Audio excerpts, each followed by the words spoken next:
Fala, peregrinos, como é que vocês estão? Tudo certo? Hoje, então, eu vou trazer um vídeo sobre macroeconomia e hoje o tema que a gente vai abordar é a economia dos bicos e informalidade. Então, a gente vai tratar esse tema e eu quero trazer algumas reflexões sobre isso para vocês. Então, eu vou começar dizendo já que não é um problema fazer bicos e ser informal. Então, muitas vezes, as pessoas que trabalham na informalidade ou têm que fazer uma renda extra através de bicos, elas são vistas como pessoas que estão fazendo algo errado. E eu vou trazer algumas reflexões e alguns argumentos que vão demonstrar que muitas vezes é muito bom para você fazer esse tipo de serviço, e isso vai ajudar muito no seu desenvolvimento. E também vou trazer alguns tópicos sobre o que é considerado bico ou um trabalho informal, para a gente conseguir entender o que é considerado, porque o Brasil é um país da informalidade de bicos, então quais são as características da economia brasileira que levam o Brasil a ter essa característica de possuir muitos trabalhos informais e bicos, e qual seria a forma de mudar isso, né? Como que a gente poderia mudar essa economia do Brasil. Primeiro dado que eu quero trazer para vocês é o salário médio de São Paulo no Brasil em 2024. Então eu peguei esse dado só para a gente conseguir se situar na realidade, para que todo mundo consiga ficar na mesma página, já que algumas pessoas têm uma qualidade de vida maior, têm uma renda maior, tem outras pessoas que têm uma renda menor, para a gente conseguir pegar um salário médio para a gente ter algumas ideias, né? Então foi pego São Paulo, que é a maior capital do Brasil, e lá hoje o salário é de R$ 2.068 por mês. Se a gente pensar no custo de vida de São Paulo, esse valor aqui é muito baixo. Esse salário aqui mal dá para sobreviver. E a gente tem capitais que ganham muito menos, e tem lugares no Brasil que ganham muito menos. Então, a gente já começa com esse ponto. Por que existe essa grande quantidade de pessoas que trabalham em bicos e na formalidade do Brasil? Muito por conta dos salários, onde a gente tem um padrão de consumo baixo, a gente não tem poder de compra, e isso leva a gente a ter a necessidade de fazer bicos e trabalhar na informalidade. Então, por que não é um problema fazer bicos? Porque para muitos é sobre sobreviver. Então, você precisa fazer bicos, trabalho informal, porque é a única forma de você poder sobreviver. E então, como eu demonstrei ali, e a gente sabe, o salário médio do Brasil é muito baixo. E as pessoas elas precisam fazer isso para que elas consigam sobreviver. Outra coisa é que a renda extra no começo da vida. Então, muitas vezes você pode utilizar esse trabalho informal, esse bico, para conseguir fazer uma renda extra no começo da vida, principalmente as pessoas que elas possuem uma menor idade, são pessoas que são jovens, que estão começando agora a sua carreira profissional, então elas podem utilizar a renda extra para começar a vida, né? O problema é que algo temporário pode virar algo eterno. Esse é o grande problema de você se basear num bico para aumentar a tua renda, porque você acostuma com aquele padrão de vida, você vai acostumar e vai considerar aquele dinheiro já no teu salário. E muitas vezes aquele dinheiro você vai ter que sempre estar fazendo esse bico, e ao invés de você conseguir se desenvolver na tua profissão, você vai acabar sempre utilizando aquilo para ganhar um pouco mais e não vai conseguir evoluir de uma maneira que vai te levar para um outro nível, que vai conseguir te dar um salário maior, que consiga sair dessa média salarial. Eu tenho uma história bem interessante da minha vida. Em 2019 eu conheci o Bitcoin e eu comprei 1,5 Bitcoins fazendo renda extra, né, numa pizzaria, trabalhava no final de semana. E isso me ajudou muito, pois na época o Bitcoin custava R$ 1.000 e eu conseguia ali, fazendo alguns extras, trabalhava sexta, sábado e domingo, somente de noite, e conseguia assim com essa renda extra e me ajudou muito no começo da minha vida. Mas antes que vocês queiram aí me hackear e achar, eu acabei fazendo muita bobagem, perdi tudo isso que eu ganhei, mas serviu muito de aprendizado. Até posso trazer, se vocês tiverem interesse, pode deixar um comentário e sugestão de vídeo para a gente conversar sobre investimentos. Eu tenho alguma experiência já nesse mundo, né? E acabei já perdendo muito dinheiro, já ganhei dinheiro e tenho alguma experiência para contar para vocês que possa agregar, né? Então, o primeiro ponto é que a gente tem um salário baixo no Brasil, tá? E o que seria o segundo ponto para a gente analisar? O que é considerado um bico ou um trabalho informal? Bom, então a gente tem que a informalidade, segundo o governo, e o que é um bico. Então, a informalidade, segundo o governo, todo trabalho que não seja CLT. Então, todo trabalho que não é CLT é considerado um bico ou informal para o governo, tá? A gente tem que o problema foi resolvido com o MEI. MEI é considerado trabalho formal. E isso aqui está o grande ponto que a gente pode entrar numa discussão aqui no vídeo, que seria a questão do desemprego, tá? E questão dos MEIs. E hoje a gente está no menor nível de desemprego dos últimos anos. Então, o desemprego hoje ele está em 6,6% agora em agosto, e a gente tem um total de trabalhadores de 102,5 milhões. E a gente pode comparar com o ano passado, que a gente tinha, em agosto de 2023, uma taxa de 7,8% de desempregados, ou seja, a gente diminuiu a quantidade de desemprego. E isso é uma coisa boa. Mas quando a gente começa a analisar, muito desse desemprego baixo está muito ligado ao MEI, que são pessoas que estão trabalhando, mas seriam pessoas que antigamente estavam trabalhando também, mas elas estavam trabalhando na informalidade, já que não existia o MEI. E hoje essas pessoas que estavam na informalidade, elas passaram a serem formais simplesmente pelo MEI. Mas como a gente vai discutir ao longo do vídeo, o MEI ele traz várias vantagens, ele formaliza as pessoas têm vantagem de utilizar o MEI, mas ele também acaba mascarando números do governo, né? Principalmente de trabalho do Brasil, já que uma alta quantidade de MEI é muito diferente de você ter uma alta quantidade de indústrias de porte grande. Não, indústrias que conseguem empregar 1.000 funcionários é totalmente diferente de você ter um MEI, né? A geração de riqueza que o MEI consegue gerar e uma empresa de grande porte vai gerar são totalmente diferentes, né? Então a gente tem que fazer esse adendo aí e começar a entender, enxergar esses dados da economia brasileira dessa forma, para a gente conseguir começar a perceber que muitas vezes os dados que eles entregam para a gente não são exatamente aquilo que parece. Então, o que é um bico, né? Todo trabalhador que não seja fixo. Então, todo aquele trabalho que não é fixo, né? E você pode fazer toda semana, todo dia, de vez em quando, né? Esse seria um bico. E também pode ser chamado de renda extra. Muitas pessoas hoje chamam de renda extra, até nem chamam mais de bico. E entre esses trabalhos que não seja fixo, a gente pode citar alguns aqui. Trabalhadores de aplicativo nas horas vagas. Então, aquela pessoa que trabalha CLT ou tem uma empresa e para complementar ela faz Uber de noite ou entrega comida. Empregadores de empreitada, muito comum no meio rural. Então, eu que tenho um pouco mais de vivência nessa área, a gente tem que vários trabalhos hoje em dia somente na empreitada. Então, você fecha o serviço antes com a pessoa não te dá horário, ela te faz o serviço. Assim como um pedreiro, né? Muitas vezes você vai fazer uma construção, você fecha aquele serviço na empreitada, né? A pessoa te cobra X reais ali, né, R$ 1.000 ali, R$ 2.000 para fazer o serviço e você paga pelo serviço. Independente se ela vai trabalhar 12 horas num dia, se ela vai faltar um ou não, o final das contas ela vai ganhar pelo serviço. E diferente da modalidade que você paga na diária, muitas vezes compensa, porque na diária a pessoa trabalha numa certa velocidade. Na empreitada, essa pessoa vai trabalhar totalmente diferente porque ela não está ganhando por dia, ela está ganhando por serviço. Então ela vai querer terminar o mais rápido possível. E também temos prestadores de serviço, que não é a atividade principal da pessoa. É aquela pessoa que, por exemplo, trabalha numa empresa de internet, de segunda a sexta. E sábado ela faz serviços fora.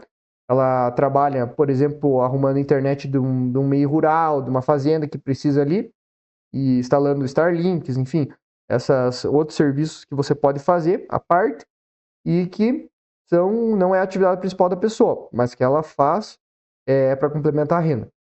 Nós temos também garçons ou seguranças que trabalham apenas no final de semana. Então, esse era o meu caso. Então, eu trabalhava sábado e domingo, somente de noite, e ganhava por dia. E isso me ajudava a complementar minha renda ali no começo da minha vida. E por que o país é um país de informalidade e bicos, né? Então, a gente tem que o desemprego no Brasil é mascarado. Então, como eu comentei ali, e a gente viu os dados, o desemprego do Brasil está no menor nível que a gente já teve. Ou num dos menores níveis, agora eu não tenho certeza se é o menor nível, mas comparado com o ano passado, a gente decaiu e já estava num nível baixo de desemprego. E isso demonstra muito por conta do alto número de MEIs e do empreendedor de necessidade. Então aqui está o ponto-chave. Muitas vezes, quando a gente pensa numa empresa, a gente não pensa num MEI. Porque o MEI nada mais é do que um profissional que ele está realizando um serviço e ele é regulamentado como se ele tivesse uma empresa. Mas muitas vezes ele não tem uma empresa, ele é simplesmente um trabalhador que não tem funcionário. Ele é um trabalhador que seria antigamente o trabalhador informal, porque ele não tem uma empresa de fato. Ele não tem uma empresa que ela gere um alto valor de lucro. Muitas vezes ele trabalha sozinho, então até que ponto o MEI ele pode ser considerado uma empresa? Ele gera valor para a sociedade, mas até que ponto ele pode ser considerado uma empresa? Se a gente comparar empresas que têm vários funcionários com o MEI, a geração de valor que eles geram é totalmente diferente. Então a gente tem essa questão do empreendedor de necessidade no Brasil. E aqui eu trouxe alguns dados interessantes para a gente analisar. Então, quais são os principais setores que os MEIs atuam? Serviço fica todo o serviço do prestador e a uberização dos trabalhos, né? Então, se a gente conseguir olhar aqui, a gente tem que o número de empreendedores individuais no Brasil aumenta 10 vezes em uma década. Então, só no ano passado, então essa reportagem de 2023, então em 2022, foram abertas em média 7,2 mil empresas por dia. Então, se você começar a fazer uma análise, isso aqui não são empresas que estão abrindo, né? Para o governo são empresas. Porém, se você analisar bem, isso são pessoas que estão sendo formalizadas através do MEI. Mas essas pessoas, elas não têm uma empresa, elas são pessoas que trabalham, são trabalhadores liberais, que não têm funcionário, eles são trabalhadores que ganham através dos seus serviços, porém, é muito diferente de você ter uma empresa que tenha funcionários ali, tem um RH que tem toda uma estrutura, né, de empresa por trás, um financeiro, contabilidade, muitas vezes a pessoa nem não tem isso, né? Então a gente considerar isso como empresa acaba distorcendo um pouco os números, né? Então, como por exemplo o caso aqui que a reportagem cita, ela se tornou um microempreendedor individual e faz marketing digital para outras empresas. Ela é uma empresa? Sim. Porém, até que ponto ela pode ser considerada uma empresa comparado com uma agência que tem 20 funcionários, né? Então, são algumas coisas para a gente começar a pensar. Aqui também, algumas dados interessantes do MEI. Ó. Em 2021, o Brasil tinha 13,2 milhões de microempreendedores individuais. Então, a gente tem alguns dados aqui que é interessante a gente notar que cerca de 50,2% dos MEIs atuavam no setor de serviços e 29,3% deles no comércio, reparação de veículos, automotores e motocicletas. Então, metade dos MEIs atuam no setor de serviços, que seriam aquelas pessoas que antigamente faziam bicos e trabalhavam informal. E 30% no comércio, muitas vezes fazendo uma venda, essa pessoa tem uma pequena loja, né? Então, aqui já começa a entrar numa empresa, mas muitas vezes o prestador de serviço ele já trabalhava assim e só mudou que ele está formal agora, né? A gente tem também algumas coisas interessantes aqui, de interessante aqui, deixa eu dar mais uma olhada aqui, seria mais as informações aí. A gente teve em 2021 3,2 milhões de MEIs, 9,2 milhões estiveram no mercado formal de trabalho no período entre 2009 e 2021. Então aqui está um dado que a gente pode analisar e perceber que corrobora com a minha ideia que eu apresentei do empreendedorismo de necessidade. Então eles trabalhavam formal, mas por uma perca de emprego ou a necessidade de ganhar mais, as pessoas elas começam a empreender, mas não porque elas têm uma vocação para isso, elas têm uma vontade de empreender, muitas vezes elas têm uma necessidade de empreender. E isso tem muito a ver também hoje com a questão da uberização dos trabalhos, né? Onde a prestação de serviço fica todo a cargo do prestador. Então, aqui o número de pessoas ocupadas aumenta, mas em mercado de trabalho precarizado. Ou seja, a gente tem muitas pessoas ocupadas, o desemprego está baixo, mas o mercado de trabalho está precarizado. E muitas das pessoas estão em trabalhos que são mal remunerados. E muitas vezes a gente tem que essas pessoas elas estão ali por necessidade. E a gente tem que a ocupação aumentou, mas na fase mais aguda da pandemia. Então a gente tem esses dados aqui. Uma coisa interessante de notar é que esse gráfico aqui que ele apresenta a variação do número de pessoas ocupadas por grupamento ocupacional. Então, se a gente começar a perceber, os empregos que mais geram vagas são os empregos mais básicos. Aqueles empregos que têm uma baixa qualificação, que você não precisa de muito estudo, que você não precisa de muita qualificação, e também tem os menores salários. Como, por exemplo, trabalhadores de serviço, vendedores de comércio e mercados, operadores de instalações de máquinas e montadores. Agora, se você começar a analisar as vagas que precisam de mais qualificação, como diretores e gerentes, que são as vagas que possuem também maiores salários, eles são baixos, comparados com outros. Então, seria interessante a gente perceber isso, que um problema da economia brasileira está nesse ponto também, que a gente precarizou o mercado de trabalho. A ocupação é alta, mas a qualidade dos empregos é baixa. E muitas pessoas com ensino superior completo em vagas de ensino básico, famoso vaga na lista para engenheiro, né? Então eu fiz engenharia e eu vi isso muito durante a minha graduação e também hoje com colegas que se formaram junto comigo, e a gente percebe que existiu uma precarização no mercado, principalmente dessas profissões mais tradicionais, como engenharia, também como o direito, e hoje essas pessoas é muito difícil um profissional, um engenheiro ganhar o piso, né? E aí entra a discussão também se é justo você ter um piso, já que quem deveria estabelecer o valor do salário seria a empresa e o funcionário. Eu acredito que não tem que existir um governo regulando isso, né? Mas pensando nesse valor ali que seria atribuído para a vaga, hoje a maioria dos engenheiros não são contratados como engenheiros para não ganhar o piso e são contratados como analistas. Muito porque existe uma grande quantidade, uma oferta muito alta de engenheiros e uma baixa demanda, uma demanda um pouco mais baixa. Mesma coisa acontece no direito, onde a gente tem muitos advogados e acaba que os advogados eles têm que brigar pelos processos que tem, mesmo tendo muito processo no Brasil, ainda assim tem muito mais advogado. Então você tem que brigar e acaba que cada vez fica mais baixo o valor que eles ganham, né? E cargos de altos salários não tem aumento no Brasil, como a gente viu ali no gráfico, onde a gente teve um aumento só de 3% ali para diretores e gerentes, né? E para quem é ruim em informalidade? Não é para todo mundo que é ruim em informalidade. Se a gente começar a analisar, para as pessoas que trabalham em serviços, por exemplo, que vendem, né, tem uma loja, o MEI ele é maravilhoso. Ele fez com que a pessoa se tornasse formal, tivesse muitos direitos, e isso aumentava o salário deles. Porque se a pessoa trabalhar informal, ela não tem uma série de benefícios, e se ela trabalhar CLT, muitas vezes, metade do salário dela vai tudo para carga de impostos, então ela acaba ganhando muito menos do que trabalhando formalmente como MEI. E a informalidade é principalmente ruim para grandes empresas, como por exemplo o Mercado Livre, que vende mais barato que a Magazine Luiza. Então o Mercado Livre consegue vender mais barato porque o custo de uma pessoa manter uma pequena empresa é muito mais baixo. Muitas vezes ela não tem funcionário, muitas vezes trabalha até de casa, ou se trabalha num ponto comercial, tem uma loja pequena, tem um espaço pequeno, o aluguel é mais barato. Uma grande empresa, ela tem todos aqueles setores.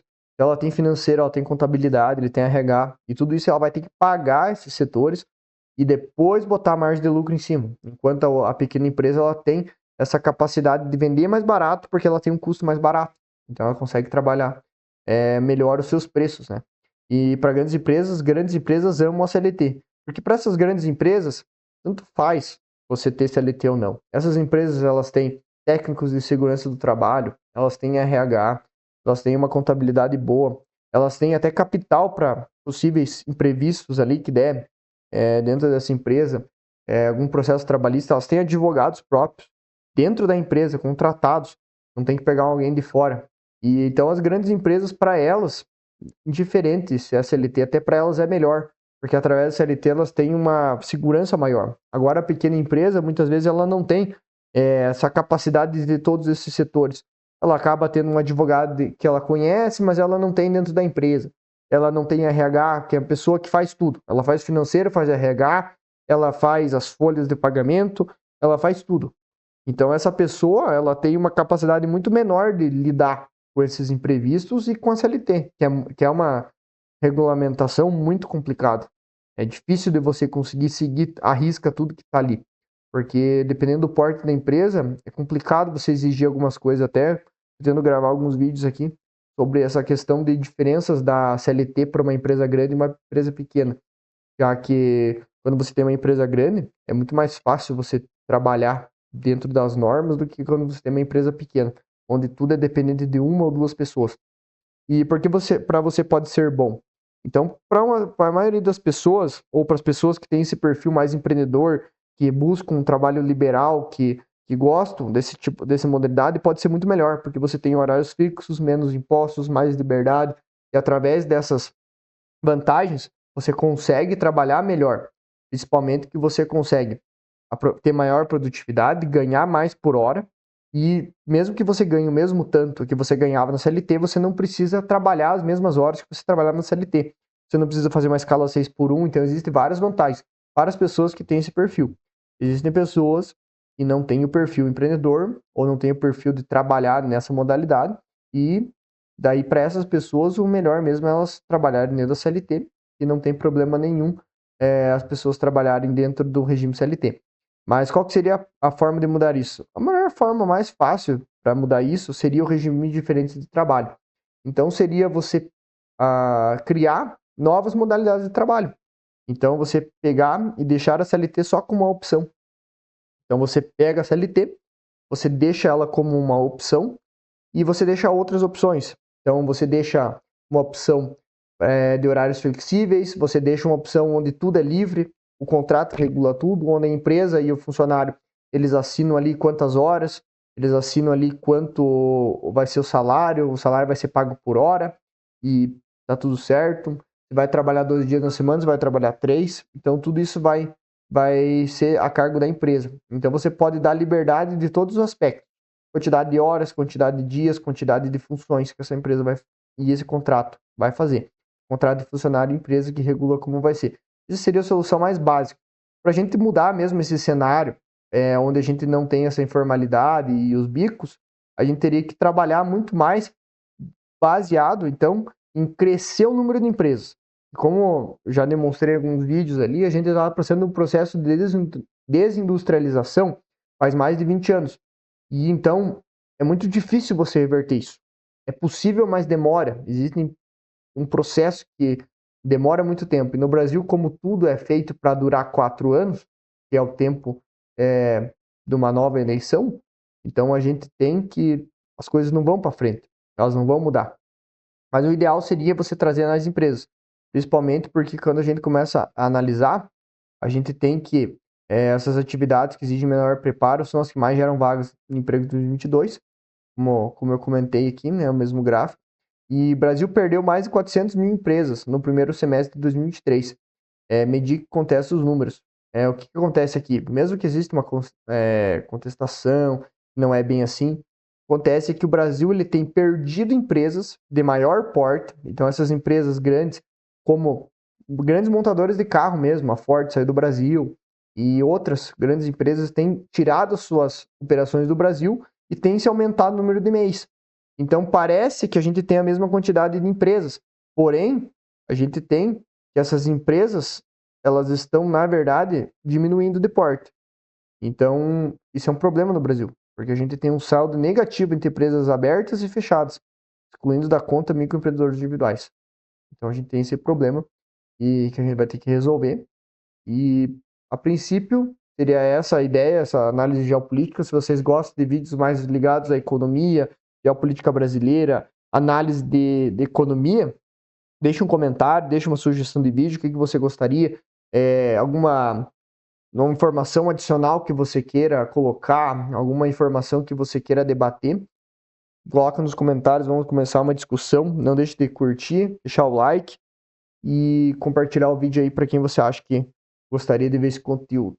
Beleza, peregrinos? Valeu, até a próxima.